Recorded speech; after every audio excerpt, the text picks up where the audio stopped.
तो दोस्तों आज 25 दिसंबर 2020 शुक्रवार का दिन हो चुका है। तो आइए फटाफट से बात कर लेते हैं आज शिक्षा विभाग से जुड़ी कुछ ताज़ा खबरों की और कुछ बड़ी खबरों की।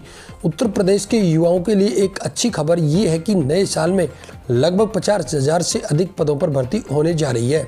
इसके लिए उत्तर प्रदेश अधीनस्थ सेवा चयन आयोग की तरफ से इसकी तैयारियां भी शुरू हो गई हैं। अलग अलग मीडिया रिपोर्ट्स में कहा गया है कि यूपीएसएससी को 40,000 के करीब खाली पदों पर भर्ती करने संबंधी प्रस्ताव भी मिल चुके हैं। वहीं कुछ विभागों से 10,000 से ज़्यादा पदों के लिए संशोधित प्रस्ताव भी मांगे गए हैं।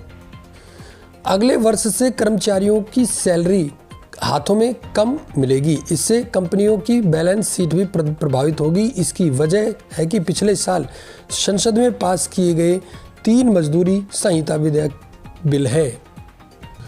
प्रदेश में अब कोरोना कम होता जा रहा है। हालांकि ब्रिटेन में वायरस के नए स्ट्रेन ने फिर से चिंता में डाल दिया, लेकिन भारत में नए स्ट्रेन का कोई केस नहीं आया। जीवन धीरे धीरे पटरी पर आने लगा है। रेल, बस, दुकान सभी सेवाएं अब आवश्यक रूप से शुरू कर दी गई है। मार्च के बाद से स्कूल बंद है। अब स्कूल संचालक चाहते हैं कि स्कूल खुलना चाहिए, भले ही इसके लिए कोई गाइडलाइन जारी कर दी जाए।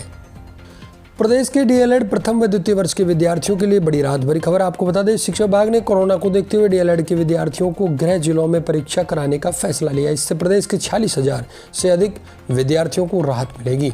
विद्यार्थियों की ओर से लंबे समय से गृह जिले में परीक्षा कराए जाने की मांग की जा रही थी। आखिरकार शिक्षा विभाग ने विद्यार्थियों को राहत देने के संबंध में बुधवार को आदेश भी जारी कर दिए। कोरोना की भेंट चढ़ा 2020, नए साल से रहेगी स्कूलें खुलने की उम्मीद, क्योंकि कक्ष शिक्षण में ठप रही नई विधाओं को अब नया आयाम मिलेगा। आपको बता दें, कोरोना काल शिक्षा विभाग के लिए इसलिए भी महत्वपूर्ण है क्योंकि कोरोना काल में ऑनलाइन शिक्षण की तकनीकी भी शिक्षा विभाग को मिली। प्रदेश में तबादला नीति को हरी झंडी मिलने की चर्चाओं के बीच शिक्षकों की तबादला की आस फिर से जग गई है। सरकार ने सभी विभागों को 31 दिसंबर तक तबादलों की छूट दे दी है। इसके साथ ही शिक्षा विभाग ने ऑनलाइन आवेदनों के आधार पर तबादले करने की रणनीति बना ली है। प्रदेश के 2 लाख से अधिक शिक्षकों को अभी भी तबादलों का इंतजार है। शिक्षा विभाग की ओर से पिछले दिनों प्रिंसिपल, व्याख्याता, द्वितीय श्रेणी सहित अध्यापक सहित अन्य से ऑनलाइन मांगे थे।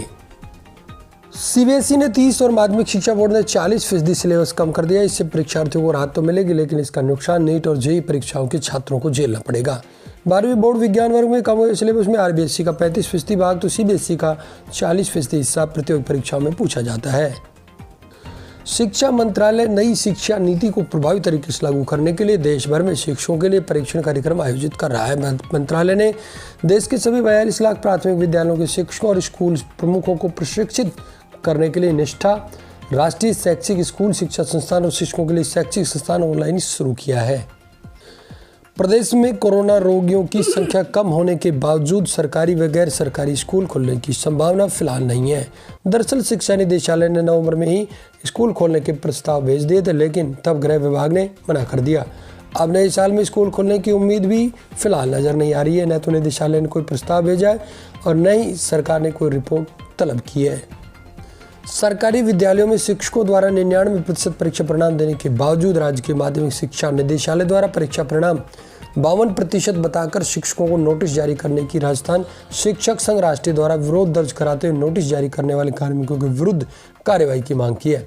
राजस्थान शिक्षक संघ राष्ट्रीय के जिलाध्यक्ष ने मुख्यमंत्री शिक्षा मंत्री को लिखे पत्र में कहा कि जिले के राजकीय विद्यालयों में 99% परीक्षा परिणाम देने के बावजूद ऐसे शिक्षकों को पुरस्कृत करने की बजाय माध्यमिक शिक्षा बोर्ड और निदेशालय द्वारा गलत तथ्यों के आधार पर 52% परिणाम बताकर नोटिस दे दिया गया। स्कूली शिक्षा की तर्ज पर कोरोना के चलते हुए शैक्षणिक सत्र के नुकसान की भरपाई करने और विद्यार्थियों को राहत देने के लिए विश्वविद्यालयों और कॉलेज शिक्षा के सिलेबस में भी अब कटौती की जाएगी। इसको लेकर राज्य सरकार और कॉलेज शिक्षा निदेशालय की ओर से कवायद भी शुरू हो चुकी है। आयकर विभाग देश में ऐसे तमाम लोगों के खिलाफ बड़ी कार्रवाई करने की तैयारी कर रहा है जो उन्हें भेजे जा रहे नोटिसों का जवाब नहीं दे रहे हैं। सूत्रों की माने तो सूत्रों ने हिंदुस्तान को बताया कि देश में फेसलेस असेसमेंट लागू किए जाने के बाद विभाग तकनीकी के जरिए ऐसे टैक्स चोरों की तमाम जानकारियां रखता है, जिससे उनका पकड़ा जाना आसान होता जा रहा है। कोरोना लॉकडाउन के चलते सरकारी स्कूलों में जिन बच्चों को मिड डे मील का भोजन नहीं मिल पाया था, उस बजट से अब बच्चों के अभिभावकों को दाल, तेल, मसाले के कम्बो पैकेट्स दिए जाएंगे। तो दोस्तों ये थी आज 25 दिसंबर 2020 से जुड़ी शिक्षा भाग की कुछ बड़ी खबरें। शिक्षा भाग से जुड़ी प्रत्येक बड़ी अपडेट के लिए लगातार आप बने रहे हमारे साथ में। प्रत्येक बड़ी खबर का नोटिफिकेशन लगातार आप तक पहुंचता रहे, इसके लिए आप चैनल को सब्सक्राइब अवश्य कर लें। साथियों, ये प्रदेश नहीं देश भर के बेरोजगार परीक्षार्थियों और विद्यार्थियों को समर्पित चैनल है, जहाँ पर हम आपकी शिक्षा और रोजगार से जुड़ी प्रत्येक बड़ी खबर सबसे पहले आप तक पहुँचाने का प्रयास करते हैं। BSTC, PTT, रीट, पुलिस, पटवार, स्कूल कॉलेज शिक्षा से जुड़ी यदि आपकी कोई समस्या है तो आप हमें कमेंट करके जरूर बताइएगा। आपकी कमेंट के आधार पर हम आपकी समस्या के समाधान का पूर्ण प्रयास करेंगे। आज की इस वीडियो में साथियों बस इतना ही। नमस्कार।